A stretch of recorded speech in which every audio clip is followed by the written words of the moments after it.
រឿងសត្វចចកកាលពីព្រេងនាយ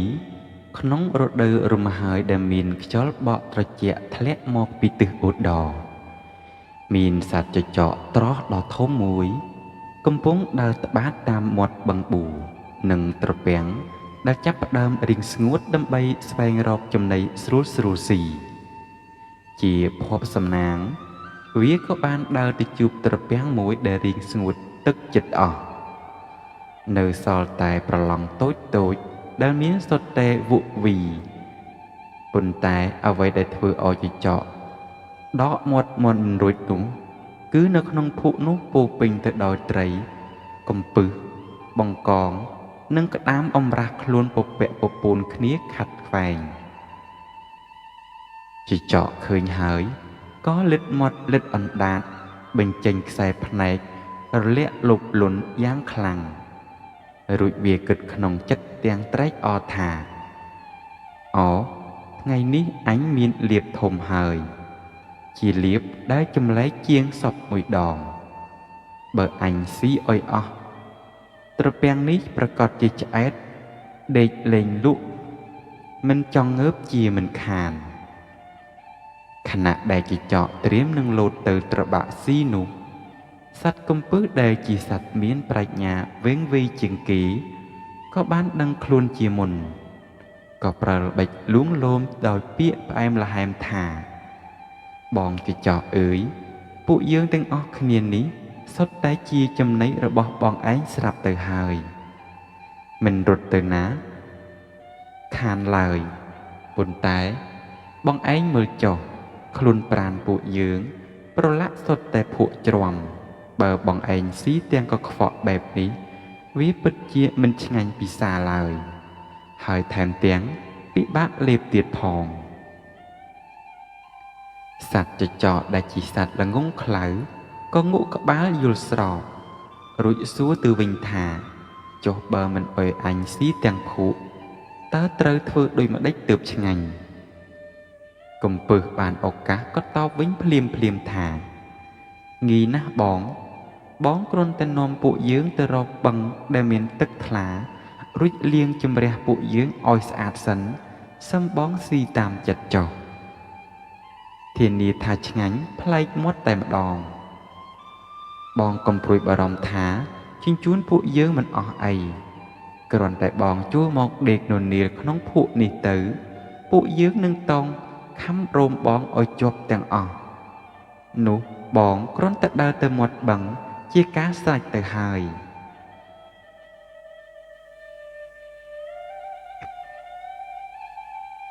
ដោយសារតែក្តីលោភលន់បិទបាំងសតិចចកក៏សុខចិត្តធ្វើតាមកំពឹសប្រាប់គ្រប់យ៉ាងវាដេកននាលឲ្យត្រីនិងកំពឹសតោងជាប់ពេញខ្លួនរួចក៏ជញ្ជូនពួកវាទៅលេងក្នុងបឹងទឹកថ្លាដ៏ធំមួយ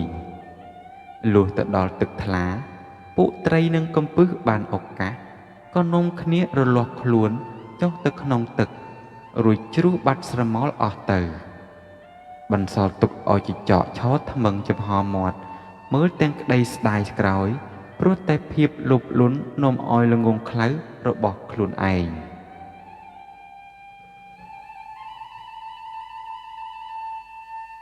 ក្រោយពីដឹងថាខ្លួន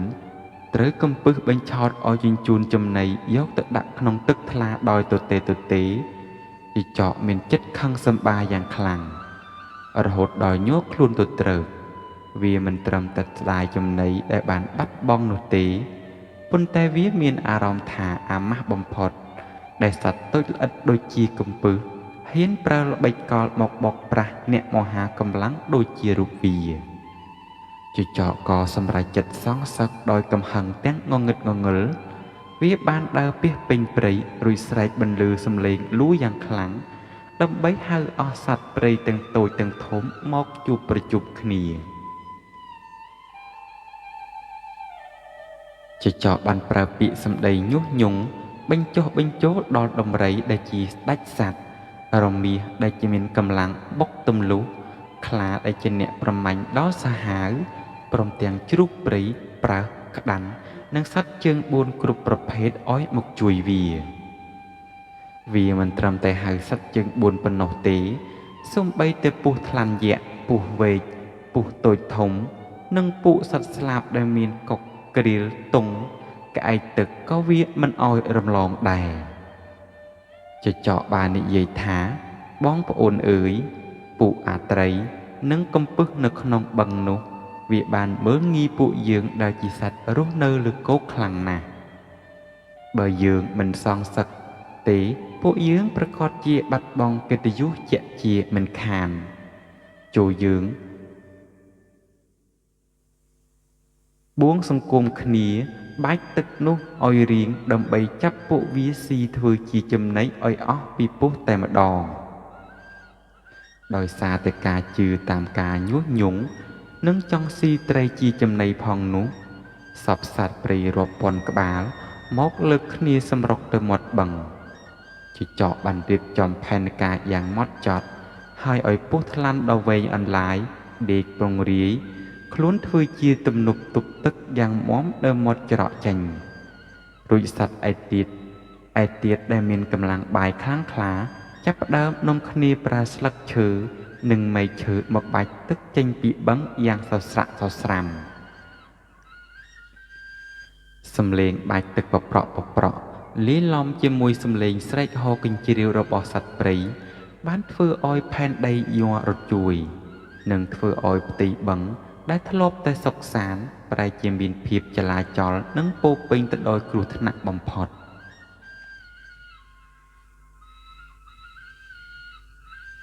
ពួកត្រីនិងកំពឹសដែលនៅក្នុងទឹកកាលបើឃើញមហាសត្វលើគោកលើកគ្នាទប់ទម្របាច់ទឹកឲ្យរីងបែបនេះ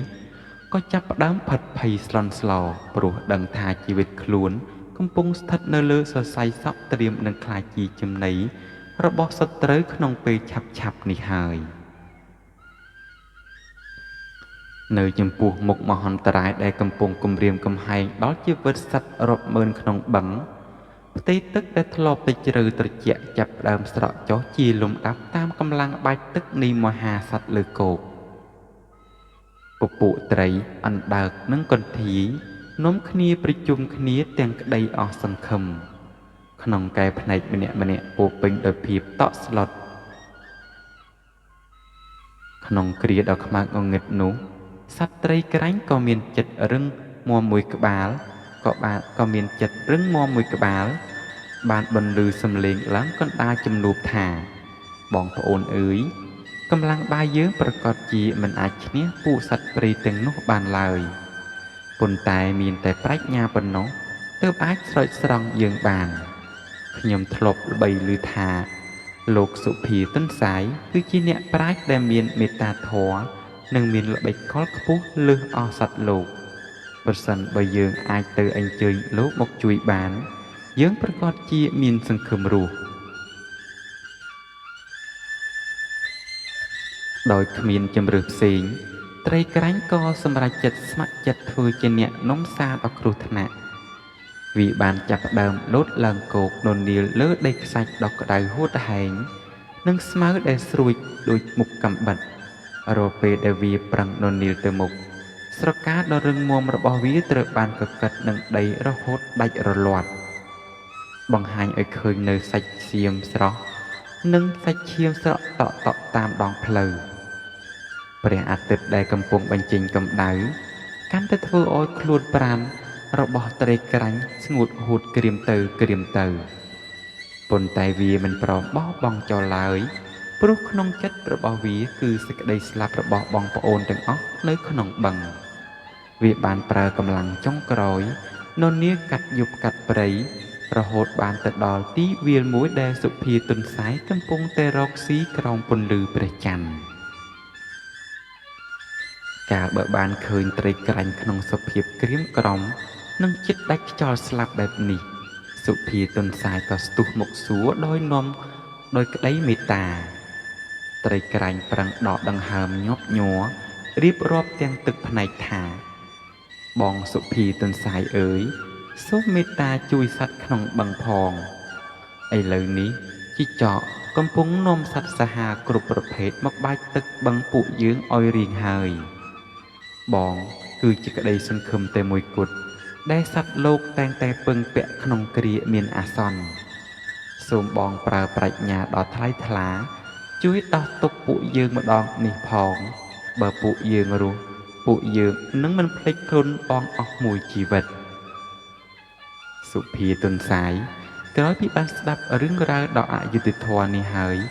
ក៏មានចិត្តខឹងក្រោធនិងភាពក្រអឹតក្រទមរបស់ជីចកនិងពួកសត្វព្រៃជាខ្លាំង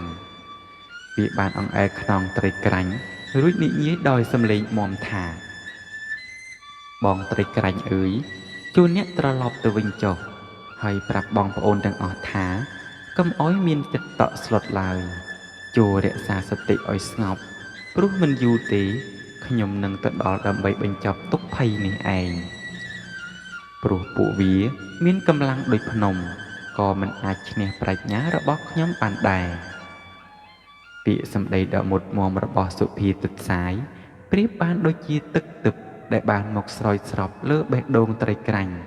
ដែលធ្វើឲ្យវាមានកម្លាំងចិត្តត្រឡប់ទៅកាន់បឹងវិញដើម្បីនាំដំណឹងនៃក្តីសង្ឃឹមនេះប្រាប់ទៅដល់អ្នកគ្រប់គ្នាលុះព្រឹកព្រលាមស្រាងស្រាងពន្លឺព្រះអាទិត្យចាប់ផ្ដើមជះមកលើផ្ទៃបឹងដែលជិតរៀងស្ងួតសភាពការកាន់តែតឹងតែងខ្លាំងឡើងខណៈដែលសត្វព្រៃទាំងឡាយកំពុងតែសប្បាយចិត្តនឹងជ័យជំនះដែលជិតមកដល់ប៉ុន្តែភ្លាមនោះ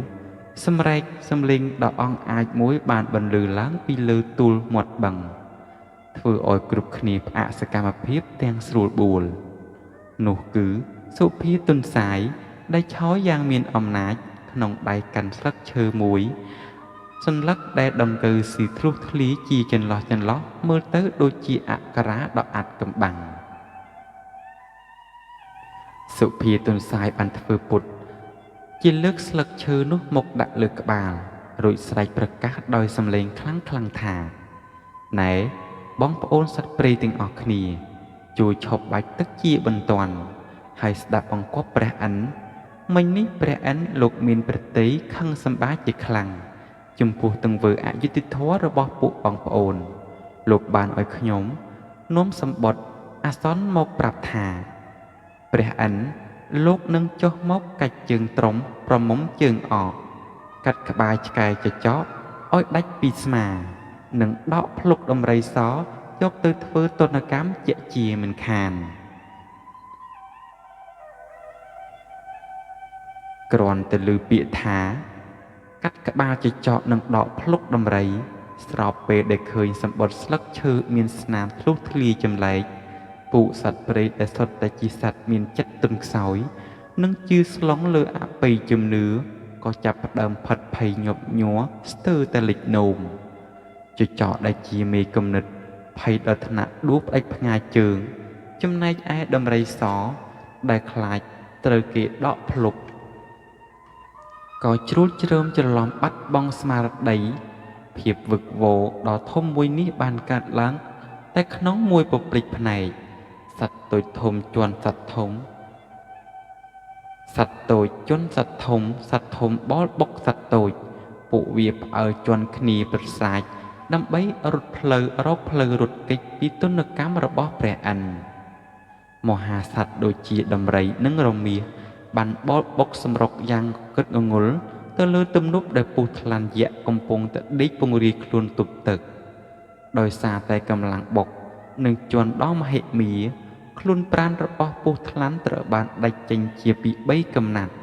ហូរឈាមស្រាចច្រាលពេញមាត់ច្រកភ្លាមនោះទឹកបឹងដែលធ្លាប់ទៅទប់ជាយូរមកហើយក៏បានបាក់ធ្លាយហូរសម្រុតចេញមកដូចជាទឹកជំនន់បោកបក់នាំយកពួកសត្វព្រៃភ្នំដែលកំពុងផ្អើលនោះលិចស្លាប់លិចលង់ស្លាប់បាត់បង់ជីវិតជាច្រើនក្នុងសមុទ្រទឹកភ្នែករបស់ពួកវាឯងសត្វដែលធ្លាប់តែចង់ស៊ីត្រីឥឡូវបែរជាคล้ายជាចំណីត្រីទៅវិញយ៉ាងអាម៉ាស់បំផុតនៅពេលដែលផ្សែងនៃភាពវឹកវរត្រលត់ទៅផ្ទៃបឹងក៏វិលត្រឡប់មករកភាពស្ងប់សុខវិញត្រីក្រាញ់កំពឹសនិងសត្វក្នុងទឹកទាំងអស់បាននាំគ្នាងើបក្បាលឡើងលើផ្ទៃទឹក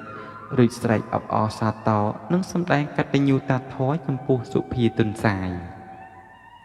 ដែលបានប្រើប្រាស់ប្រាជ្ញាតិចតួចកំតិចកម្លាំងបាយដ៏មហិមាចាត់តាំងពីថ្ងៃនោះមក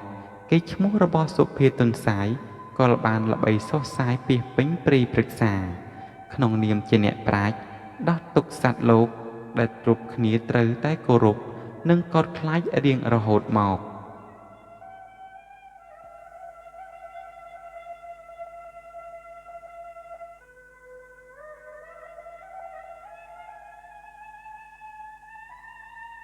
ពិចារណាអប់រំ